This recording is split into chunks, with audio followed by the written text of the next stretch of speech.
वो पढ़ने के लिए तैयार है। मैं तुमसे बात करने के लिए तैयार हूँ। वो शादी करने के लिए तैयार है। ऐसे जुमले हम अपनी डे टू डे लाइफ यानी रोज़मर्रा ज़िंदगी में ज़रूर बोलते हैं या सुनते हैं। तैयार होना, इसके लिए आपको यूज़ करना होगा इंग्लिश में पोइज्ड टू। आइए कंप्लीट स्ट्रक्चर समझते हैं। सब्जेक्ट प्लस हेल्पिंग वर्ब, जिसको ऑक्सिलरी वर्ब भी कहा जाता है, ये टेंस या सब्जेक्ट के मुताबिक होता है, plus poised two plus V1 यानी first form of verb plus other words. अच्छी तरह समझने के लिए कुछ मिसालें देखते हैं। वो पढ़ने के लिए तैयार है। He is poised to study. He is poised to studying.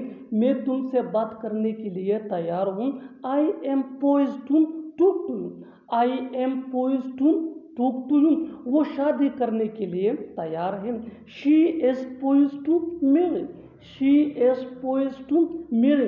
बिल्कुल हम स्ट्रक्चर को स्टेप बाय स्टेप फॉलो कर रहे हैं। आप भी स्ट्रक्चर की मदद से सीख सकते हैं, बना सकते हैं। ऐसे बहुत से जुमले अंग्रेजी जुबान में आसानी say that can be really helpful.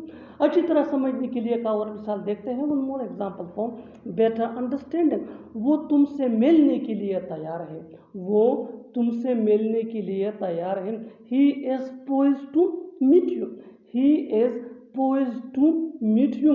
और आखिर में ये सेंटेंस आपके लिए कमेंट सेक्शन में इसका जवाब ज़रूर देना। मैं वहाँ जाने के लिए तैयार हूँ। मैं वहाँ जाने के लिए तैयार हूँ। Subscribe to English page for more advance English sentence structure. Thanks ma'am.